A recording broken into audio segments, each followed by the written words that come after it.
Hello, my name is Hakon, and welcome back, all you fabulous fighting fantasy aficionados, for yet another episode of Creature of Havoc, episode 14, I believe. And I have certainly died more than 14 times as well, because I have done quite a few finger bookmark save game do-overs, going one step back in this playthrough, because this is possibly the most difficult book of the series. It does the same thing that Steve Jackson does in House of Hell, but more of it, which means that unlike your Ian Livingstone make a wrong choice, instantly die thing, which means that you know not to do that again, what Steve Jackson does is he leads you on a wild goose chase. You make the wrong choice, and then you have a whole section of the book devoted to what happens next, and you don't know that it's the wrong choice until you've exhausted all options in that section, and you don't necessarily know where the wrong choice was. It's so clever, it's so devious, and it is so difficult. If you want to know what happened earlier in the story, you would have to watch an earlier episode or listen to my recap, because I'm not going to play the beginning of the story again. Because of this way that Steve Jackson structures his books, I've been everywhere in the beginning of this book. This is a book of two parts, at least. I don't know if there's a third part, but there's definitely at least two parts. You start out in a dungeon in an underground area. More precisely, I should say, it's a dungeon in the sense of in the Dungeons and Dragons sense, not in the small hole that you're stuck in as a kind of prison dungeon. So the story is as follows. You are in this book not the usual hero. You are a creature, a kind of monster. You're big, you're strong, you're powerful, you can kill instantly if you hit someone just right. You have big claws. But you don't know who you are, what you are, where you are, why you're there. This is one of the most fascinating openings, I think, of a fighting fantasy book, that you don't know anything, you don't have free will, you don't understand what anyone's saying, you don't know what things are as you're starting the game. Brilliant. Gradually, you find out that you are some kind of creature. You gradually also find out how to have free will. Your free will grows, your wisdom grows, you also learn how to speak languages. I'll get back to that in a moment. And then you make your way out of the dungeon and then into the open world. So the backstory is that there is such a thing as the vapors, which is a kind of magical essence, a kind of magical spirit creature that is born of an elf queen and a god in a kind of religious ritual. When the elf queen Ethelese was doing this ritual, she was such a lovely elf queen that three gods appeared at this thing, and three vapors were born to her. Usually there's just one vapor for each reign of each elf queen. And the three vapors that were born were the vapors of reason, the vapor of tongues, languages, and the vapor of magic. Now, the knowledge of the location of where the elves were, and also the knowledge of the vapors, was something that was a well-kept secret until there was a drunken elf who managed to reveal accidentally these things, and so the outside world now knows about it. One of these people in the outside world is one of the demonic three wizards, Jaradan Ma, and he is, of course, a powerful wizard, but the thing about power is that you may want more of it. So when he knew about this, when he heard about this, he said to himself, I need the vapor of magic. If I get the vapor of magic, my magic will not just be equal to the other demonic three, being one of the three most powerful wizards in Titan, but it will actually be even more powerful, more like the magic of the gods themselves. And so he stole the vapors.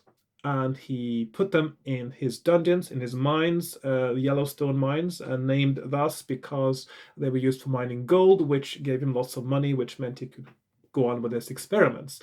Some of his experiments includes a magical practice known as Maranga, which involves combining different creatures to create super creatures. And this is part of the backstory, and of course you are led to believe, I guess, as you're playing this, that you might be a result of Maranga, a kind of a hybrid creature.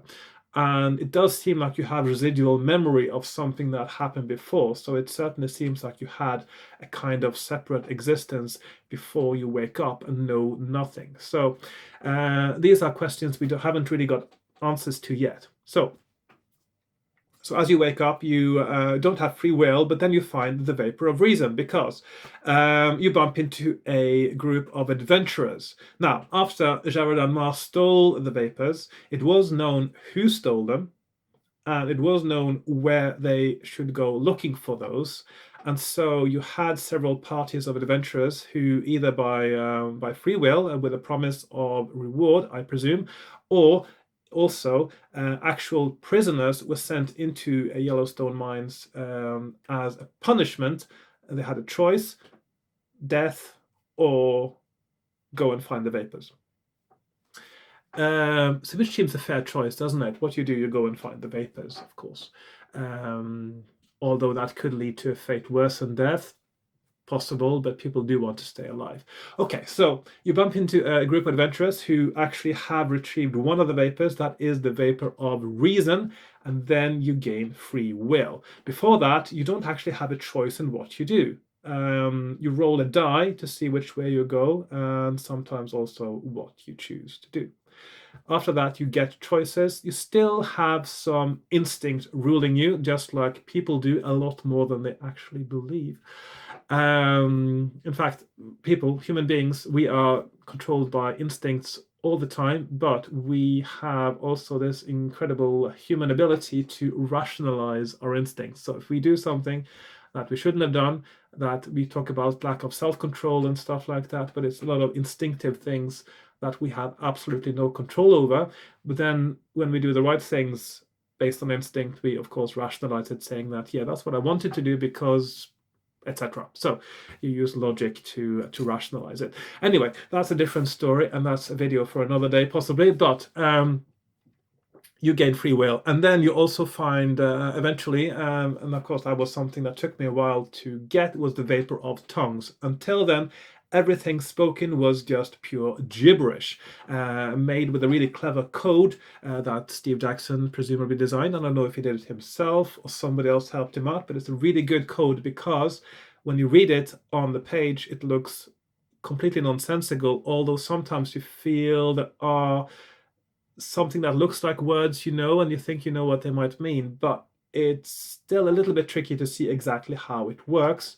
And of course, I didn't want to try to figure it out until the book told me how it worked. So it tells you how it works, and then you can actually read it slowly. And of course, once you get past a point in the book where you can't get to, which you can't get to unless you have the vapor of tongues, because some of these nonsensical things that people say actually have clues in them. They have paragraph references. There are things you can only get to if you have the vapor of tongues. And once you pass that point, then everyone speaks in a way that you understand. So, and at the end of all that, you also retrieve a magical weapon, which might be the only thing you can use to kill Jared Ma as well. So yeah. And then we also are tasked with delivering a message, which is something that I don't know exactly where I'm supposed to deliver it yet, but I hopefully will find it today. Because at some point you get to the outside world, you get out of the dungeons, and you don't really know where you're going still, actually. I mean, you sort of know that you probably want to try to find your maker, as it were, Jared-Dunmar, or certainly the one who put you in whatever position you are in now. And also, you are tasked, of course, accidentally with delivering a message to someone in what's known as the testing grounds. So, right, I think that's enough backstory for now. I think we'll just start again from the point just after we get out of the dungeon. Now, last time I did something I hadn't done before. So you, just after leaving the dungeon, you have a few options. You can go through a forest, which I've done a few times. You can go into a building where you meet 3 witches. Yep, just like in Macbeth, really. So they know you, they know what your destiny is, but you don't know them, etc. That sort of thing. So when shall we 3 meet again, etc. Not quite quoting Macbeth, but yeah, almost. Yes, and they task you with finding Scullyweed root, which seems like a difficult thing to do. You don't know what Scullyweed root is, you don't know what it does, you don't know what it looks like. But if you follow the right path after that, which it seems that I did, you know where to look for it, what it looks like, and then you also find it. But it turns out that where you find it is protected. Yes, it is a private garden, as it were, run and ruled over by the Toadmen.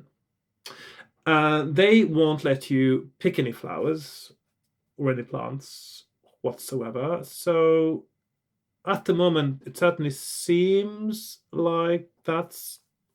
I'm not sure if that just ends up being an elaborate dead end, an elaborate and quite long-winded trap, because if that is a trap, then it starts right at the beginning when you are in the building with the 3 witches and you decide to go on that quest. It could be that the trap starts there, in which case there's a whole section of the book that is devoted to just being a big dead end and prolonged insta-death. I don't know for sure yet. But I have a gut feeling it might be. Certainly there are a few hints to it. So today I will try to do one thing that I haven't... I'll start by doing one thing. I probably might have to go back to a save game again, but I will start doing one thing I haven't done before, and that is when you start heading for the forest, I still haven't turned north. There's one direction right there at the beginning that I haven't gone, and I think I want to go there first. Okay, so... right, I think that's it, really. I think that's what I wanted to say to start with. Sorry that was a bit long, but let's get started. Boom. Okay, here we are on my desk, and I got my supplies. I got my pens and pencil, dice, maps, character sheet, and book. Let's just get started. Okay, so... Oh, sorry, bit of a mess there. Move my mouse away, and... there we go. So we are starting in the beginning of the outside world, which is here. So this is where we get outside.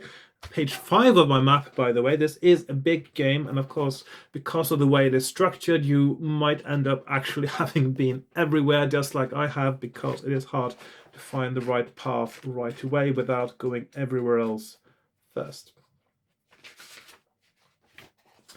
So, space. You have escaped from the dungeon and have emerged into cool night air.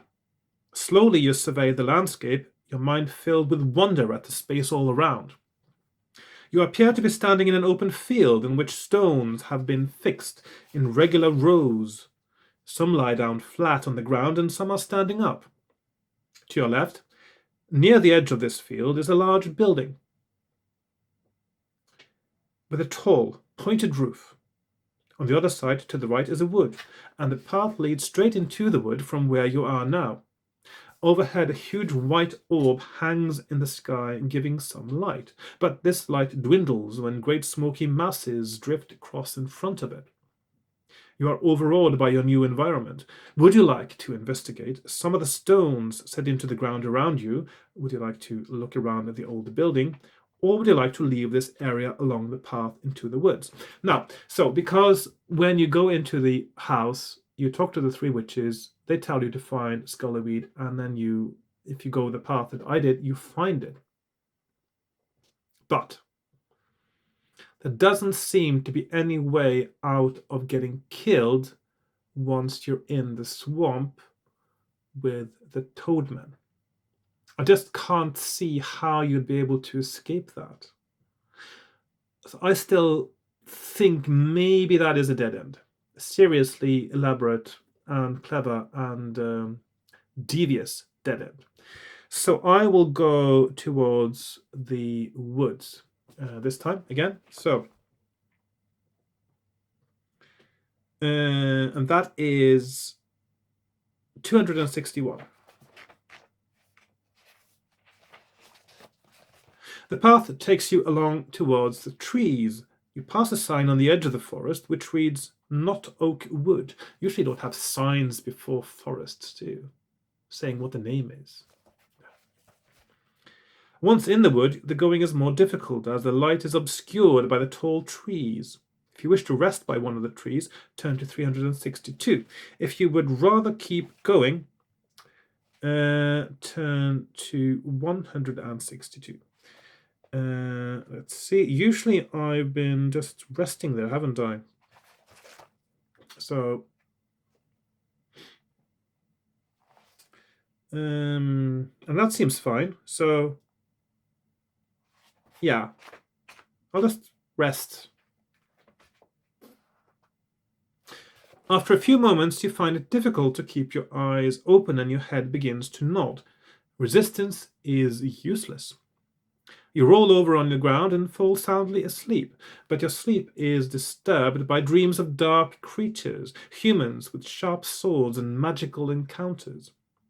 And the center of your dreams is yourself, understanding nothing, forever wondering where you are and why. In one dream you are running from a hideous figure who is pursuing you in a ship which flies.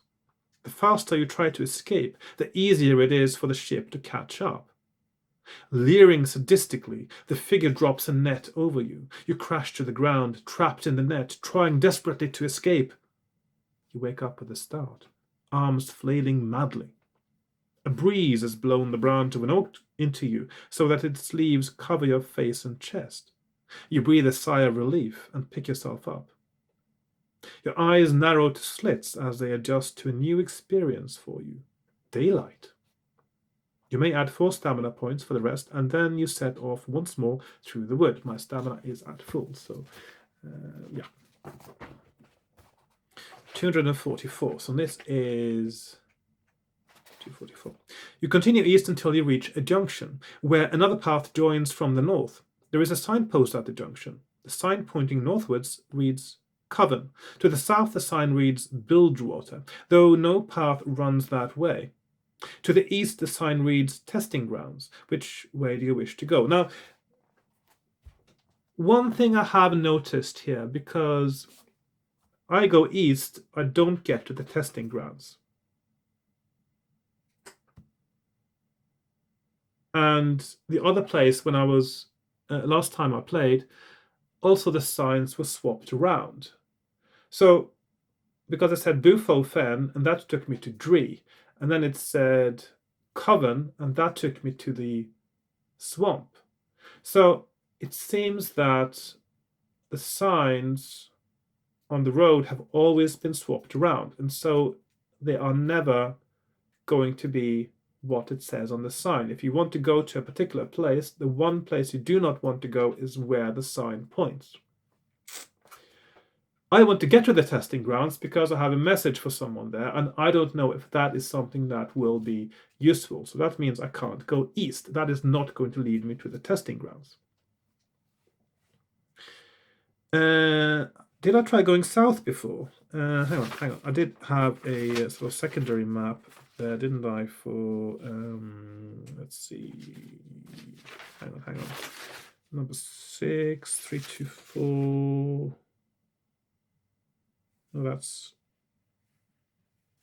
I do have 2 maps now because I'm not sure exactly how these things link together now, and both these are sort of the same area. Now, 100 and south. Ah, yeah, south leads there. So I have gone south, I have gone east, and that hasn't really led me anywhere but into another trap. Because eventually it seems there is no way to get away from a place where you... Hasn't it? The end. So I'm thinking, should I then go north? Because that's the only place I haven't been yet. And I don't think I have 191 on my map anywhere else. So I will... So that might actually be the only option left. Although, of course, there are a few more options in the swamp I haven't taken. I'm still doubtful that it's going to lead me anywhere because, yeah. And also, there was one more clue, actually, that leads me to think maybe that was the end of the line because you were given a magical rope by another witch. But you lose it. So, yeah.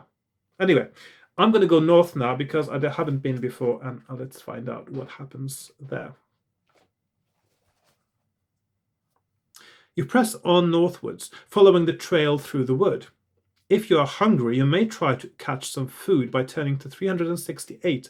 If you're not hungry, turn to 229. I'm not hungry, so let's see. So I'll just put up here. Oh, that's not the right color. That's green. I don't usually use green on my maps. Not because I don't like green. The thing is, I don't like the green pens because the text is much weaker from the green pens than it is from the other colors. So you have to draw a lot harder. So they're less comfortable to use. Are we in focus, by the way? Yes, we are reasonably in focus. So if you want to catch some food, 368 food, or I just want to keep going, I think that is the clue I want to, that's the ticket. If I'm not hungry, 229. So I'm going to go 229, see what happens there. And maybe this is where I am. If that is it, then it looks like the testing grounds, doesn't it? The trail eventually takes you to a pair of large metal gates. Through the bars of the gates, you can see a large fortified building, but there are no signs of life. You're looking for some sort of clue as to what place this is when, pop! Suddenly a creature has appeared out of thin air and is opening the gate for you. In size, he is taller than a hobbit, but smaller than a human. He is thin and dark, with a withered face. Although he does not glance up at you, he is talking away. Come in, I hope you have not been kept waiting. Oh dear, I shall be in trouble if you have been waiting long. Let me take you to Thugraf. Oh, Thugraf, hang on. I am supposed to take a message to Thugraf. Yeah, I'll have to find out just exactly. Yeah, I got a clue earlier, and it's been so long now. It's been 2 months probably since I've seen the original paragraph. I'll go and have a read through the paragraph to see what exactly the instructions were. He's taller than the Hobbit, but smaller than... Yeah, take it to Thugraf. Fine day, isn't it? Follow me. Do you have any smoking weed? No, of course not. Here we are. You follow the twittering little creature round the back of the building into an open courtyard. As you turn the corner, you stop in your tracks. The grounds are milling with creatures, goblins, humans, orcs, elves, and the odd rhino man, lizard men, and many others, talking, exercising, and practicing with weapons.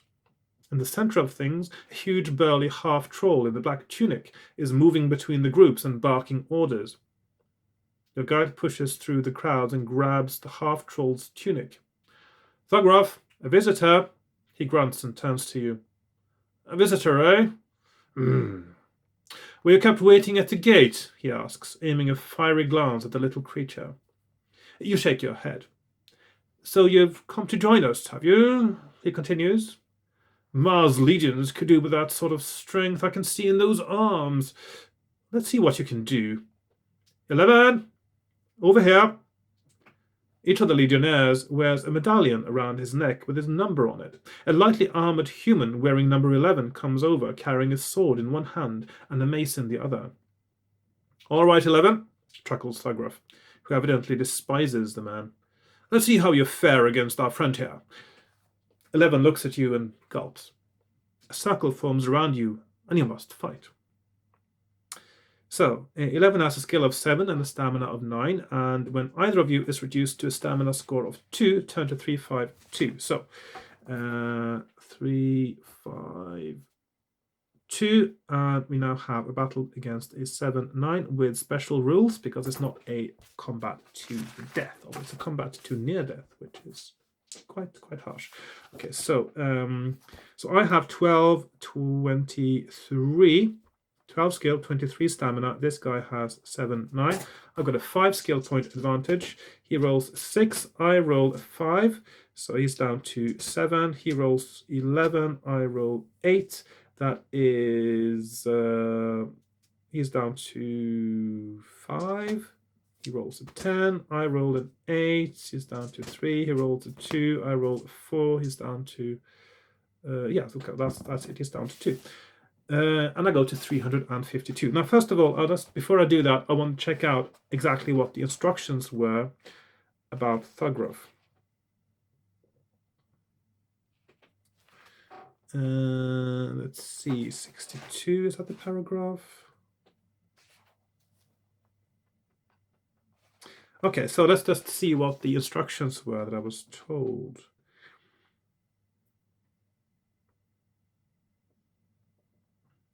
They don't have names in the testing grounds, except for that foul-breathed weapon master, Thugruff. Okay, so it's not Thugruff I'm actually talking to. Legionnaire 29, I think, a rhino man like me. If he's still alive, he ought to know this. Huli, has escaped with a ring to the forest of spiders. Here, I'll write it down for you. He hands you the message. If you come across Legionnaire 29, later in your adventure, you may pass on the message by adding his number to the reference you are on. So when I meet Legionnaire 29, I add 29 to the reference. Okay, so that's what I'm looking for. Right. I read that as Uhuli earlier, didn't I? But it's Huli, or something like that. Anyway, I thought he was Irish. I was Gata Huli. Right. Top of the morning to you. Where were we? So 11. Yes, I'm meeting 11, and he is, and I beat him. So 3, 5, 2. Enough, shouts Thugruff. I have seen enough. If you reduced 11 stamina to 2, turn to 118. If he reduced your stamina to 2, that's so unlikely though, isn't it? Turn to 431. So,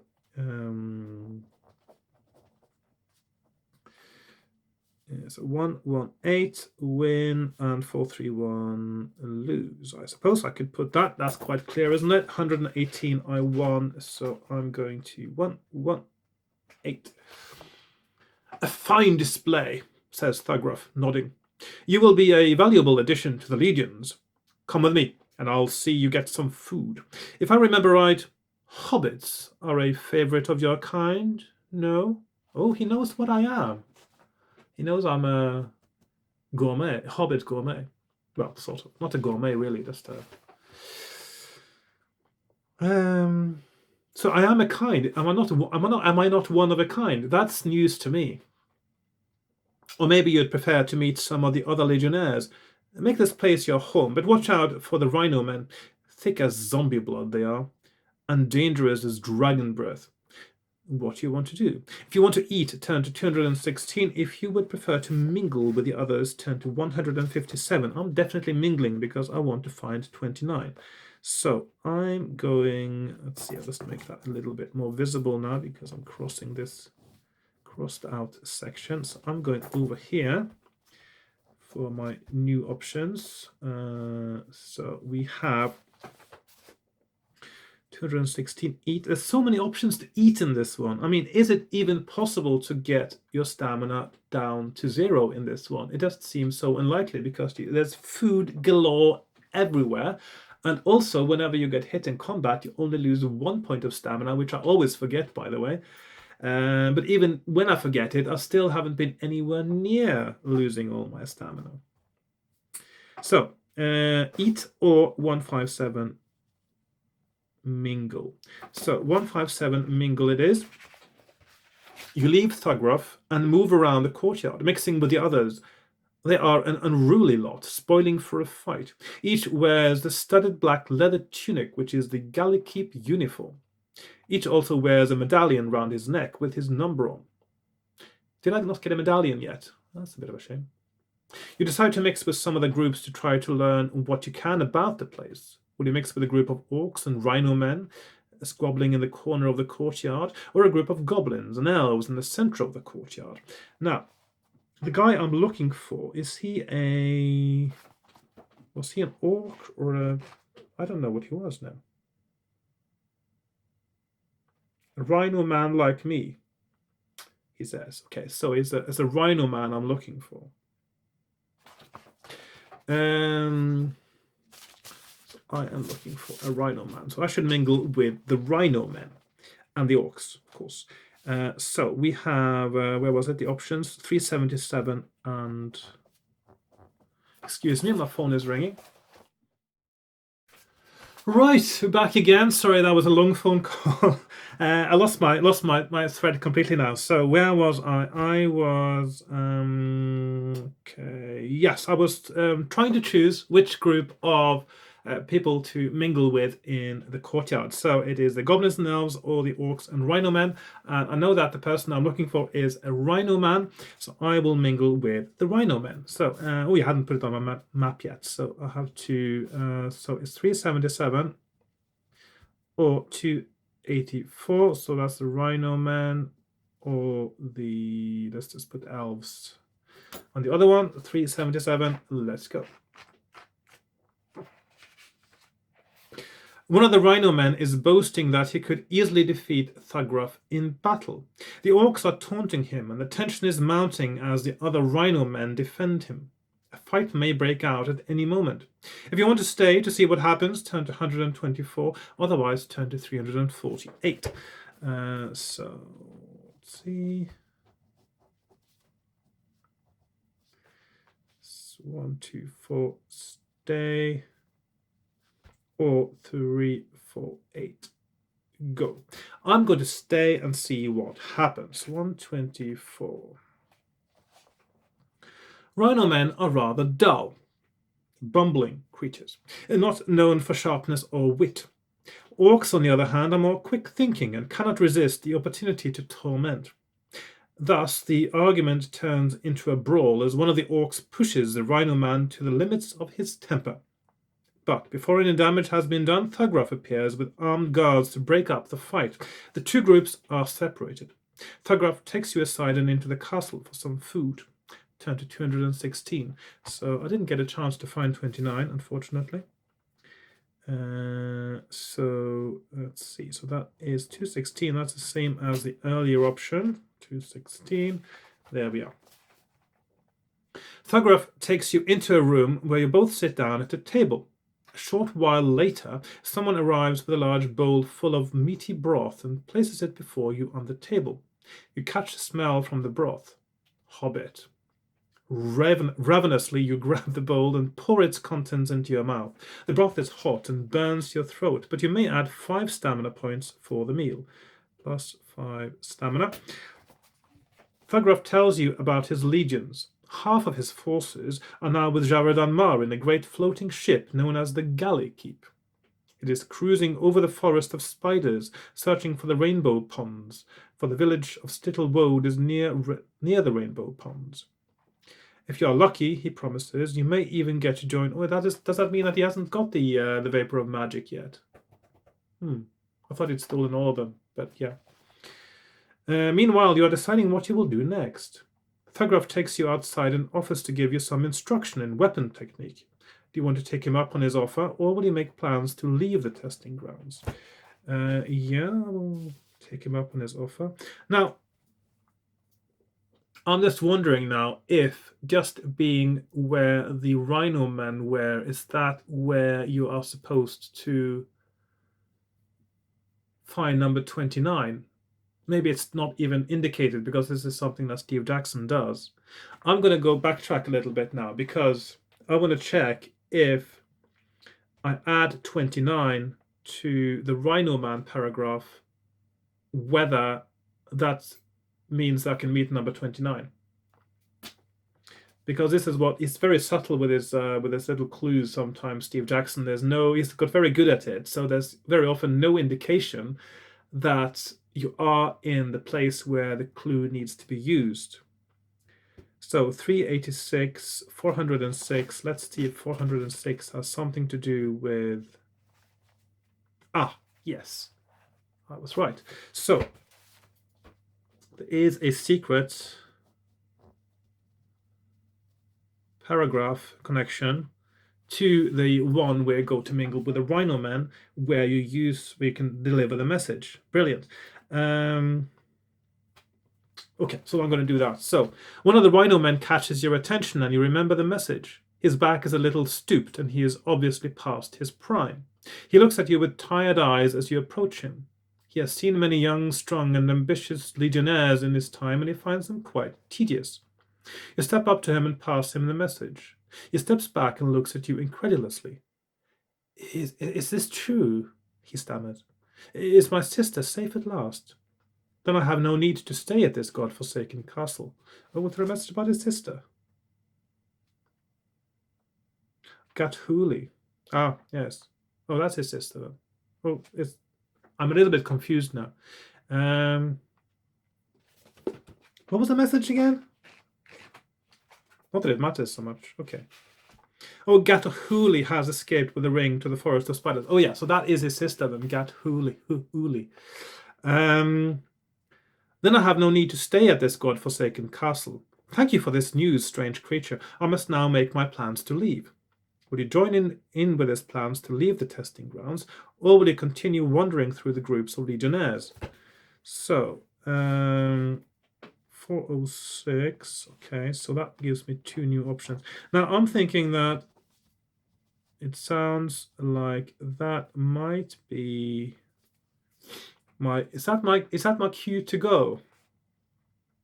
Or is that my cue to stay and see what else can happen? I don't know.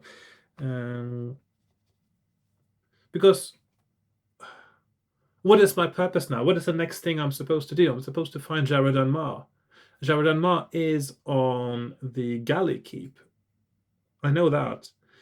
And these soldiers are soldiers trained to be soldiers on the galley keep. Doesn't that mean that the best way to actually find Jaradan Ma is to stay here? Seems a good theory to me. So 449 leave, or 348 stay. So I'm going to stay. Hang on, we already got that one. So that is this one over here. So I will stay and see if that helps me. And if not, of course, this is the point I go back to if it turns out this is also another of Steve Jackson's elaborate and pretty cool dead ends and traps. 348. Okay.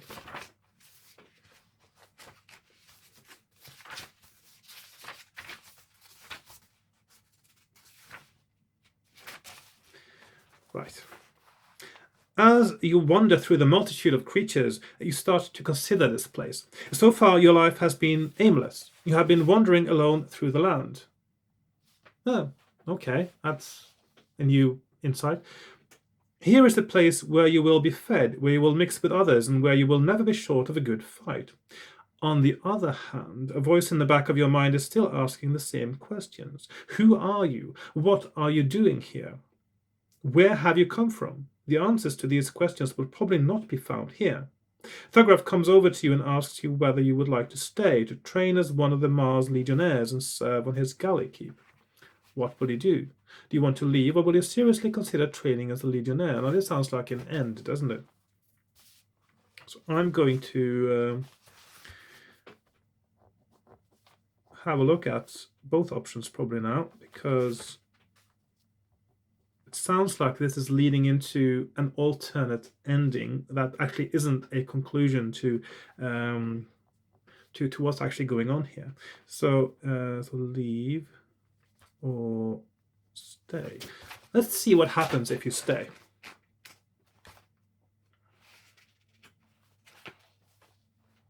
The idea of serving as a guard on the Galakeep attracts you, sailing through the air on missions of mayhem and destruction, helping your glorious leader defeat his enemies, a life of purpose and excitement instead of one of aimless wanderings.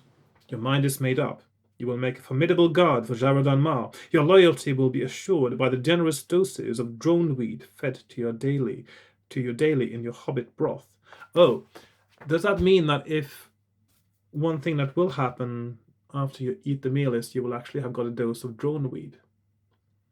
And that's exactly the kind, probably the same kind of stuff that was in the potion you got from... interesting. So this is actually a kind of alternate ending. Again, one that doesn't kill you, but it's not the one you want. It's not the conclusion to the game. In that case, I will backtrack now, and I will go and leave with the Rhino Man. I will go to 449.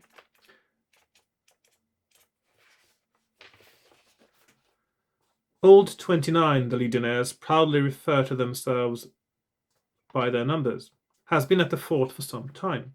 He knows everything that happens and all the ways to escape. The two of you spend the evening together, and he is happy to talk about his own past, though his stories do tend to ramble, just like mine. He and his sister were recruited into the service of Jaradan Mar many years ago. Rhino men are particularly suitable as guards, and 29 can remember being a member of Mar's personal guard during the sacking of Salamonis. But he disliked Jaradan Mar. The turning point in his career came when he was caught drinking in Salamonis with another Rhino man who was known to be engaged by Mar's former colleague, but now arch enemy, Baltus Dyer. This incident marked the end of his progress in Mar's army. From then on, he was watched, imprisoned, and punished regularly by Thugroth. His sister was held prisoner in Mar's dungeons in case he should decide to try escaping. Now that his sister is safe, he can at last be free from the half-troll's tyranny. Later that night, under cover of darkness, he leads you to an area in the wall where the stones have been loosened. With a little work, you're able to clear a hole large enough for the two of you to get through. That's quite a big hole. You leave the testing grounds and continue through the woods all night. He promises to lead you to someone who can tell you more about yourself, someone who he knows lives in a clearing in the woods. But he will be recognized if he goes with you. Finally, you reach a trail which heads north. 29 tells you to follow the trail while he sets off to the west. But a short time after he has left, you hear a cry coming from his direction. Will you rush after him to see if you can help, or ignore him and continue? Sounds like a trap again, doesn't it? If this is a big enough group of soldiers, what they will do is you will not be able to match them. They will capture you, take you back, give you drone weed, and you'll be caught forever. I've already got my instructions from him. I don't need to help him. I probably will have to ignore him now. I'm sorry. Number 29. So we have 174, continue, and 10 help. So I will go to 174 and leave him to his fate. He will still be happy in a way, I suppose. You ignore the old Rhino man's cries and continue northwards, following the trail through the wood. After many hours, you reach a clearing. Turn to 366. This is the clearing I'm looking for, presumably. 366.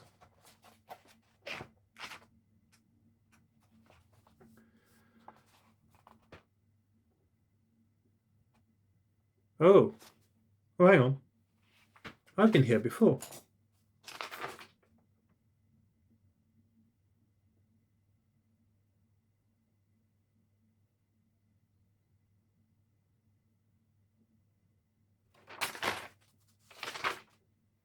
366, 366.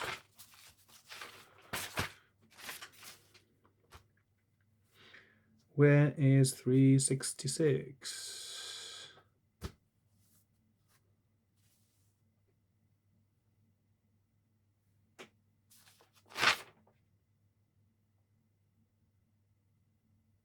I'm sure I've seen this before.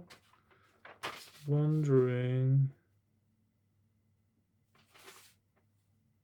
where is this on my map?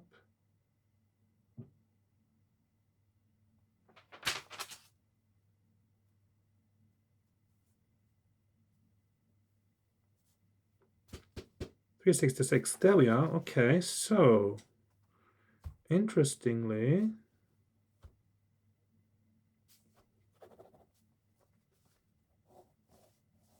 that's over there. That means, okay, so my question then is, what is the purpose of going over here? Is there anything to be gained from going over here versus going the other way, or are there just alternate paths? Is there a possibility that something will change in the future if I've done what I just did? Unless the only way that I can change anything is if I actually help him, number 29.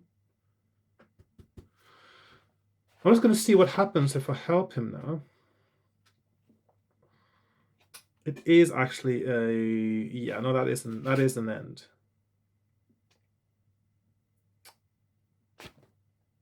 So I'm still doing the correct thing, but apparently now I've got to the same place that I've been before, which means that this isn't an essential part of the journey, maybe. But this, on the other hand, is. Okay, so you step back into the bushes and search the clearing suspiciously. All is quiet until a shrill cry breaks the silence. This is followed by the sounds of a struggle, and finally 3 figures tumble into the clearing from the undergrowth, locked in combat. 2 rough-set brigands are grappling with another creature. The brigands are burly humans with leather breastplates and boots. The belts around their waists hold throwing knives, but they are using their bare fists in this battle. The adversary is thin and nimble, with long white hair and angular features. He wears a silky robe and appears to be unarmed. He is putting up a brave fight, but is clearly losing the battle as blow after blow from the brigands thuds into his stomach, ribs, and head. He is crying out for help. Will you help him? Now,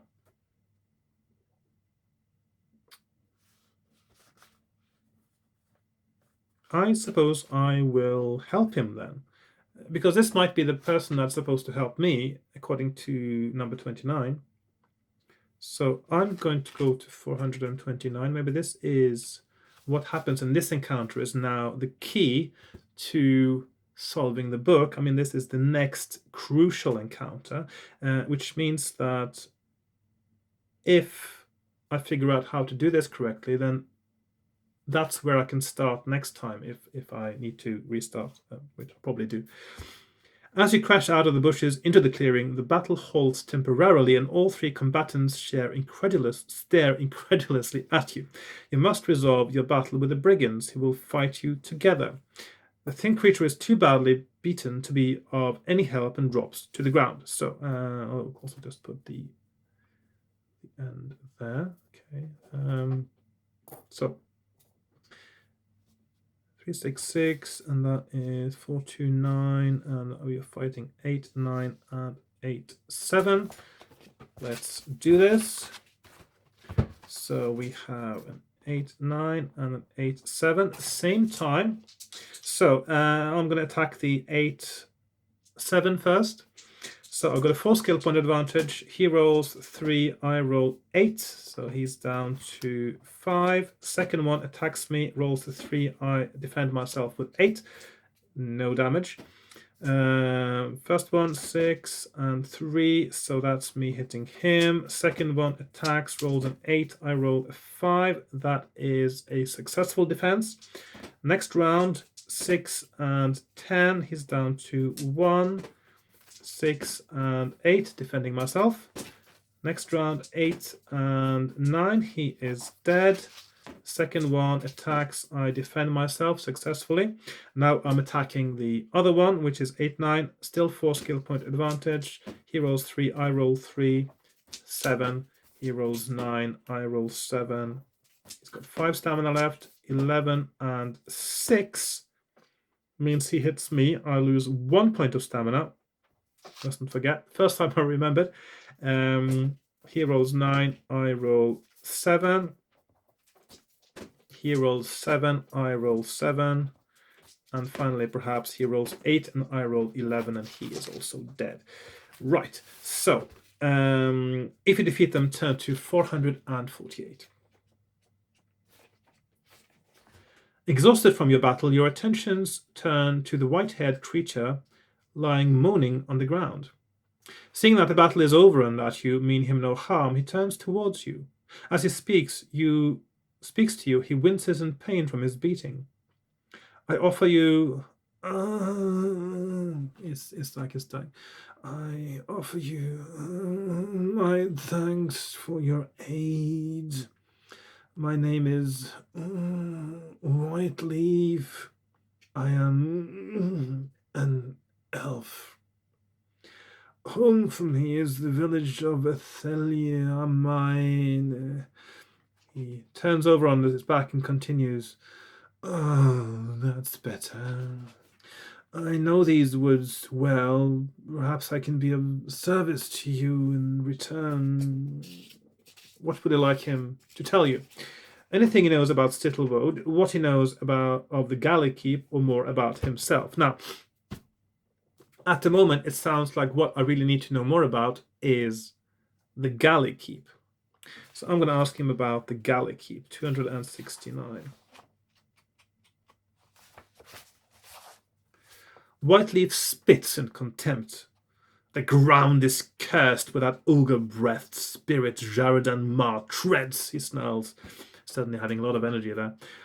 It is my wish that the wind drops suddenly and he drops with it to his death. Mar has sailed the accursed Galley Keep all his life with its foul crew of bloodlusting beastmen. Someone should sabotage the floating hell pit by holing its hull. I know how to get aboard. Ooh, this might actually be the exact clue I'm looking for. This might be the correct path now. Okay. The Galley Keep comes to ground not far from here, just off to the west, when the wind dies down. Nothing would please me more than to see the accursed vessel plummet from the sky and crash to the ground, killing all on board. The elf finally picks himself off the ground and dusts down his robes. He thanks you again and leaves. Yeah, he's all right then. Turn to 414. Okay, so 414. Okay, so we are also been to 414 before, and now we have to go to page 7. That's page 6. Go away. And page 7. Okay, last page of our map. We do have another page here that is not the map of this game. I'm actually... this is the beginning map of my own game book. Yes, I've started writing a little bit now, and these, of course, are, as you can see, these are not the correct numbers. I'll just do 1, 2, 3, 4, 5, 6, 7, 8, and then I'll change them later. Right. So we have 414. A path leads from the clearing to the north, although you can see that it soon forks left and right. When you go east or west, and now I know, of course, I should go west and not east. East seems like a dead end again, so yeah, west, which is what he just told me. He gave me a clue as to where to go. Hint 139. You follow the path carefully, watching the way ahead. It seems to lead straight into the heart of the forest, and the foliage gets denser as you continue. You come across a building in ruins, apparently a house in days long gone. The doorway remains, however, and a coat of arms decorates its rotting timbers. The coat of arms depicts two symbols, a mailed fist and a morning star. Do you want to search through the ruins? Turn to 400, which of course doesn't mean I win the game, because this book has 460 paragraphs. Yes. Yeah, I had to do a double take when I saw turn to 400 in the paragraph here. Just as I started reading it, you see the numbers further down. Or will you ignore them and continue along the path? Now, I probably should have a little look at this. Well, I'll probably not necessarily, but I'm quite sure now that I'm on the right path. So, yes, I don't have to backtrack too far if it turns out I am doing something wrong. 1, 2, 6, pass or search. I'm going to search the ruins, 400. You step into what is left of the building. Among the debris, you find a skeletal hand reaching into the air. That's quite a vivid picture there as well, isn't it? I'm going to have a look at that. I'm just going to focus a bit closer now. See with a skeletal hand holding a flask. Among the debris, you find a skeletal hand reaching into the air, the rest of its body buried beneath the ruined walls. In this hand is a stoppered bottle, and within the bottle is a small amount of green liquid. Around the rest of the building, there are the remains of various items of furniture, a smashed table, a splintered chair, and a wrecked bed. Its straw mattress ripped to shreds, but your attention returns to the hand clutching the bottle of liquid. If you wish to leave and take this bottle with you, turn to 126. If you'd rather dig the body out of the rubble, turn to 328. Interesting choice. So, I'm going to dig 328. I'm going to dig here.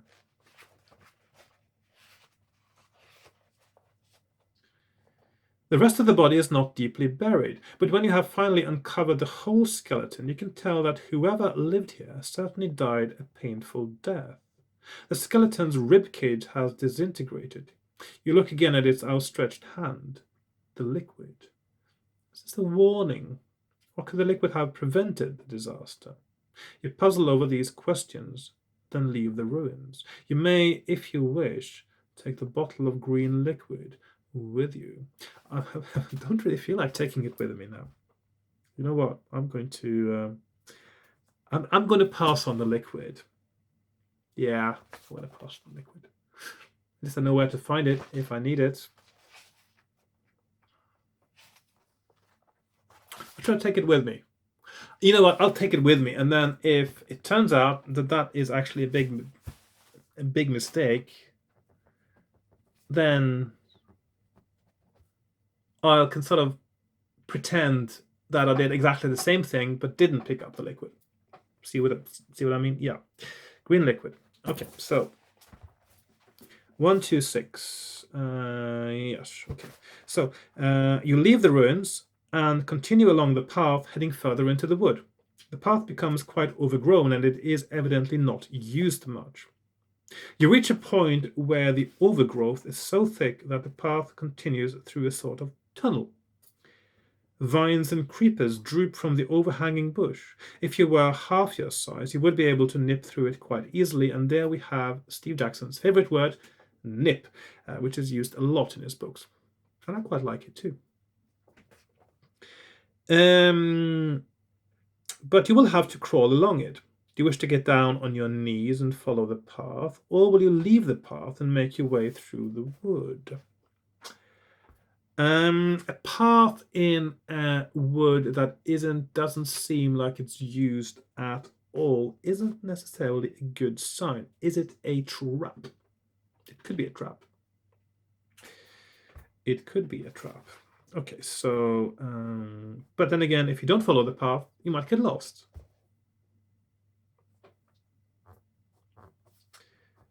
So 343 or 57. So path or no path. I'm going to follow the path now, see what happens. You bend down and make your way along the tunnel through the overhanging foliage. You cannot help but wonder about how such a tunnel ever came into existence. It is unlikely that it would occur naturally, but then that only leaves. Your questions are answered when you feel your progress being hindered. You are tugging against sticky vines which have wrapped themselves around your legs and back. The more you tug, the more lengths of vine you pull on top of you. You begin to panic. What can you do? If you wish to make a desperate attempt to break out of the tunnel, turn to 4. If you wish to relax and wait to see what happens next, turn to 278. That does sound like a scary thing to do. So wait, break, or if you're carrying a bottle of green liquid and wish to try drinking it, turn to 214. That sounds quite scary. Let's try that first. I know, because I don't have to backtrack very far if that turns out to be the wrong choice. Let's see. Hang on. Yeah, the green liquid isn't very good. Let's do the ending here before I backtrack a little bit. So your struggles against the sticky glue vines are hopeless. The more you try to free yourself, the more entangled you become. But in your hand you carry the bottle of green liquid, taken from the skeletal hand. The glass stopper has popped out in your struggles with the vine, and you decide to take a sip. The liquid tastes sweet, and you pour the remaining drops into your mouth. Miraculously, this seems to have the desired effect. One by one, the vines release you.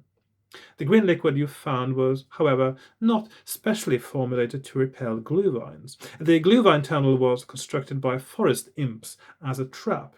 Glue vines are very useful for traps of this sort, as they have the ability to tell whether or not the prey they catch is fit for consumption.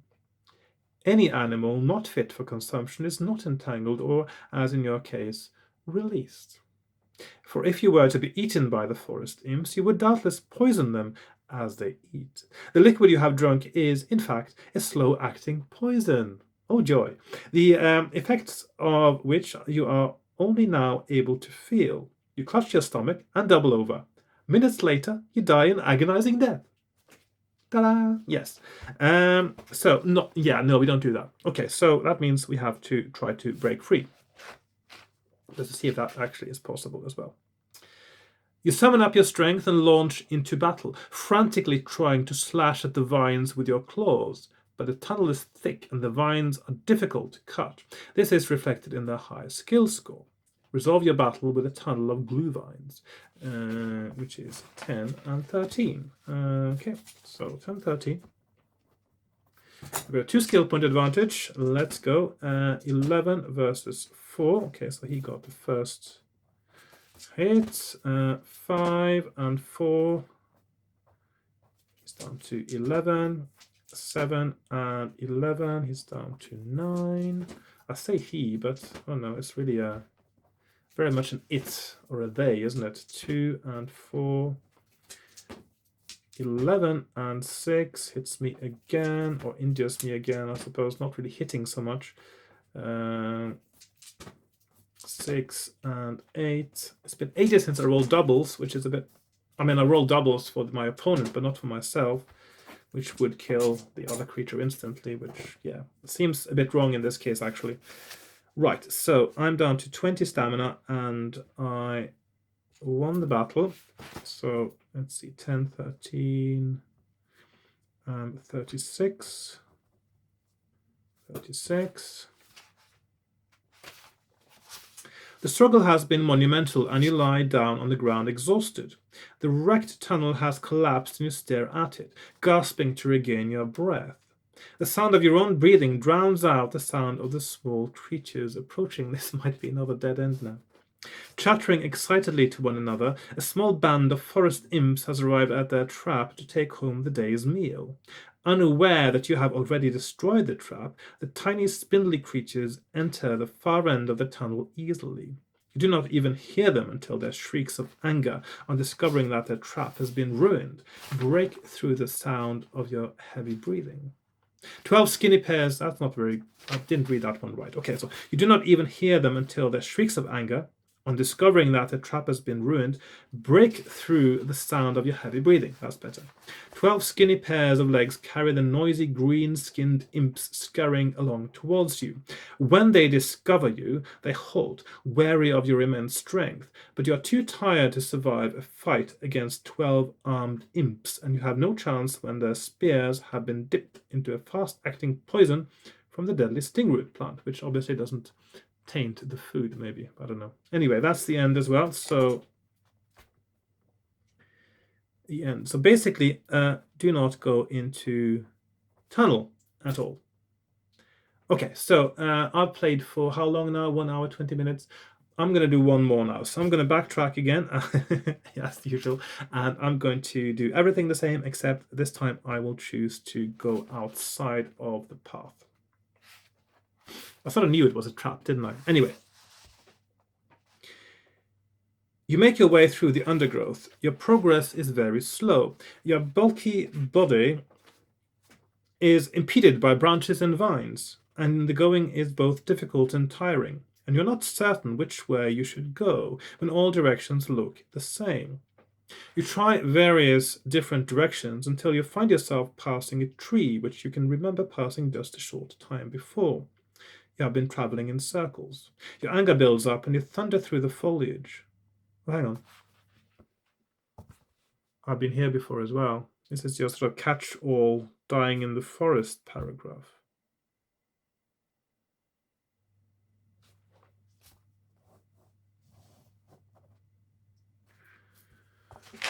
Hmm, 57, which I have on page, okay, so which is another really, let's see, the end. Okay. So where am I supposed to go then?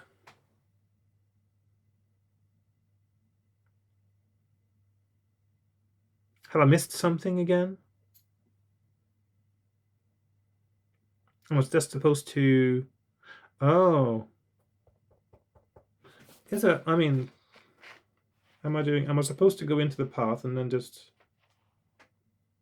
So, okay, so that was the end as well. Got that one. So there's one option that I haven't done now, which is just to wait. Will they want me alive, I wonder? No. That's also an end. So again, this is a whole section that is an elaborate dead end.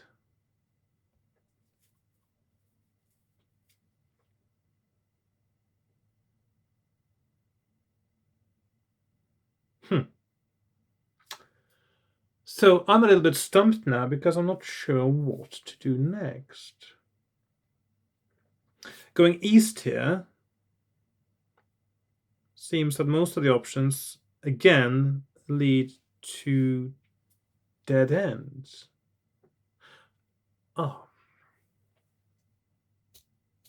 What have I missed? I must have missed something somewhere.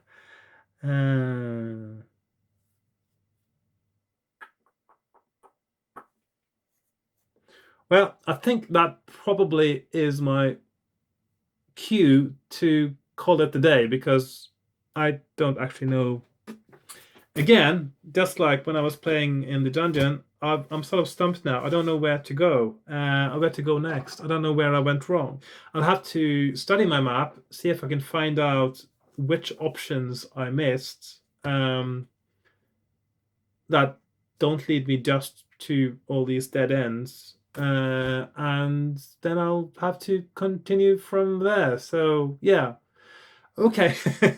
I'm sorry. I hope you didn't find this as confusing as I did, because yeah, this is such a difficult book. Okay, so anyway, so that's my plan for next time. I will try to figure out where I went wrong again.